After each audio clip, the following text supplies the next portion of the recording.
अस्सलाम वालेकुम नाजरीन, मेरा नाम डॉक्टर मोहम्मद अवैस समी है। मैं प्रैक्टिसिंग ENT कंसल्टेंट हूँ सर्विसेज हॉस्पिटल लाहौर में और Punjab Medical Centre Jail Road पे मैं प्रैक्टिस करता हूँ। गुज़श्ता 11 साल से इस शोबे से वाबस्ता हूँ और ENT के हवाले से मल्टीपल जो बीमारियाँ हैं, मुख्तलिफ़ डिजीज़ हैं, उनको डील करता हूँ। आज हम कुछ ज़रा सा बात करना चाहेंगे ENT के जो कॉमन इश्यूज़ हैं, ख़ास तौर पे जो नाक की एलर्जी के हवाले से जो पेशेंट्स हम देख रहे हैं उसके हवाले से कुछ बात की जाए। गुज़श्ता 5 से 7 सालों में देखा ये गया है कि नाक की एलर्जी और डस्ट एलर्जी, पोलन एलर्जी और इसी तरह नाक के मुख्तलिफ़ पेचीदा जो मसाइल हैं जिनमें नाक के पॉलिप्स और नाक के गदूद जो हैं उनके पेशेंट्स बहुत ज़्यादा देखने में आ रहे हैं। जैसे जैसे बढ़ती माहौलियाती आलूदगी है वो बढ़ रही है, इसी तरह नाक के एलर्जी के, सांस के बीमारी के जो मरीज़ हैं वो भी काफ़ी ज़्यादा बढ़ते चले जा रहे हैं। और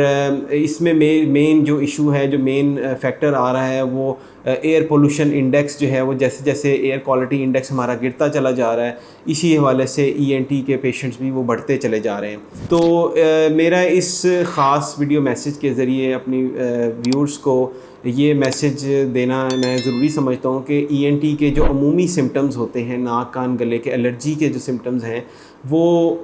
कौन कौन से पेशेंट्स होते हैं। सबसे पहली बात ये कि पेशेंट्स जो हैं वो हमारे पास आते हैं नाक की बंदिश के हवाले से, नेज़ल ऑब्स्ट्रक्शन के साथ पेशेंट आते हैं। नाक में से रेशा बहता रहता है, नज़ला रहता है, छींकों के अटैक्स जो हैं वो बार बार होते रहते हैं पेशेंट्स को, और अपने routine general physician, general doctor से वो इलाज करवा रहे होते हैं, लेकिन उसके बावजूद उनका ये मसला हल नहीं हो रहा होता है। और पेशेंट्स हमारे पास आते हैं कि जी हम पहले ये वाली एंटी एलर्जिक दवाई इस्तेमाल करते थे, पहले ये वाली दवाई करते थे, लेकिन अब वो असर नहीं कर रही। तो इसमें बहुत सारे एनवायरमेंटल फैक्टर्स इसमें शामिल होते हैं, जैसे हमारे डस्ट, गर्दो गुबार, जो हमारा हाउस डस्ट होता है, घर के अंदर मौजूद होती है, उसकी भी वजह से लोगों को एलर्जी होती है। बहुत सारे पेशेंट्स, बहुत सारी घरेलू ख़वातीन हमारे पास आती हैं जो कि वर्किंग वुमेन नहीं है, लेकिन फिर भी उनमें एलर्जिक सिम्टम्स और एलर्जी के मसाइल बहुत ज़्यादा देखने में आ रहे हैं। तो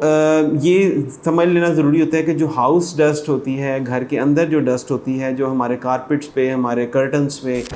उनमें मौजूद होती है, इसी तरह जिन लोगों ने घर में कोई पालतू जानवर या परिंदे रखे होते हैं उन लोगों को भी ये मसाइल जो हैं वो दरपेश हैं। ये एलर्जी का एलोपैथिक मेडिसिन में हमारी जिस हम मेडिसिन में प्रैक्टिस करते हैं उसमें एलर्जी का सबसे पहला जो है ना ट्रीटमेंट ये होता है कि जिस चीज़ से एलर्जी है उस चीज़ से बचा जाए, उस चीज़ को अवॉइड किया जाए, तो ज़िंदगी बिल्कुल नॉर्मल हो जाती है, कम से कम दवाइयाँ इस्तेमाल करनी पड़ती हैं। इसी तरह छोटे बच्चों में जिनको नाक की एलर्जी के सिम्टम्स बहुत अर्ली एज में आना शुरू हो जाते हैं, उनमें भी यही फैक्टर्स हैं कि हम पेशेंट्स के पेरेंट्स को, बच्चों के पेरेंट्स को ये मशवरा देते हैं कि वो घर के अंदर भी बच्चों को हाइजीन का नाक, मुंह और आंखें बार बार वॉश करने का, धोने का जो है मशवरा देते हैं। और एडल्ट्स में भी अब चूँकि आगे आने वाले सीज़न में स्मॉग या माहौलियाती आलूदगी की जो आमेज़िश होती है, जिसको हम फॉग प्लस स्मॉग का एक मजमूआ होता है जिसको स्मॉग कहा जाता है, और वो pre winters, early winter season में बहुत ज़्यादा देखने में आ रही है पिछले कुछ सालों में। तो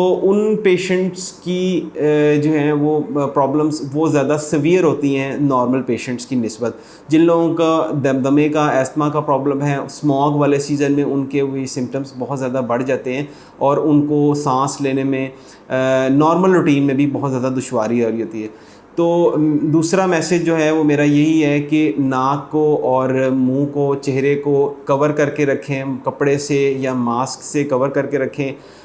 ये प्रैक्टिस हमने कोरोना के दिनों में, कोविड के टाइम्स में बहुत ज़्यादा ये प्रैक्टिस की थी। तो मैं समझता हूँ कि ये जो आने वाला स्मॉग का सीज़न है ये भी उसी तरह इंपॉर्टेंट है जिस तरह कोरोना का सीज़न इंपॉर्टेंट था। दूसरी चीज़ ये है कि आँखों की एलर्जी, जिसको अशूब चश्म कहते हैं या एलर्जिक कंजक्टिवाइटिस कहते हैं, वो भी आजकल बहुत ज़्यादा फैला हुआ है, और वो भी इसी तरह के सिम्टम्स होते हैं जिसमें आँखों में जलन, आँखों में पानी और आँखों में तार की तरह के रेशे जो हैं वो बनना शुरू हो जाते हैं। तो आँखों को और नाक को बार बार वॉश किया जाए नीम गर्म पानी से, जिसमें आप पानी के अंदर नमक भी इस्तेमाल कर सकते हैं, जिसको सलाइन वाटर कहते हैं। तो सलाइन वाटर से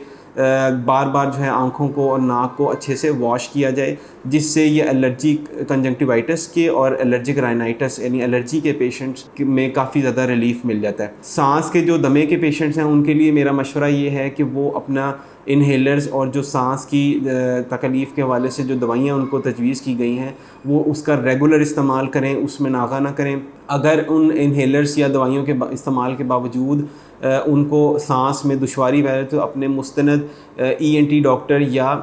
چھاتی کے ڈاکٹر سے رابطہ کریں۔ اور تیسری چیز جو اس میں اہم سمجھتا ہوں وہ یہ ہے کہ اپنے گھر میں، اپنے بازار میں، اپنے جہاں جہاں آپ کا جو ہے نا ورکنگ ایریا ہے اس ایریا میں آپ ہیومیڈیفائرز کا استعمال کریں۔ ہیومیڈیفائر کیا ہوتا ہے، جس ہوا میں صرف نمی کا جو ہے وہ اس کو پیدا کرنا اور ہوا میں تھوڑا سا نمی کا تناسب بڑھانا، یہ ہم اس ہیومیڈیفائر کا یہ مقصد ہوتا ہے۔ تو کوشش کریں ہیومیڈیفائرز کا استعمال کریں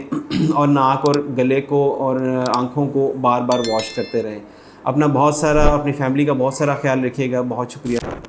اگر ان ساری تکالیف اور ان مسائل سے ریلیٹڈ کسی بھی قسم کا شکایات ہیں اور کسی قسم کا مسئلہ اگر آپ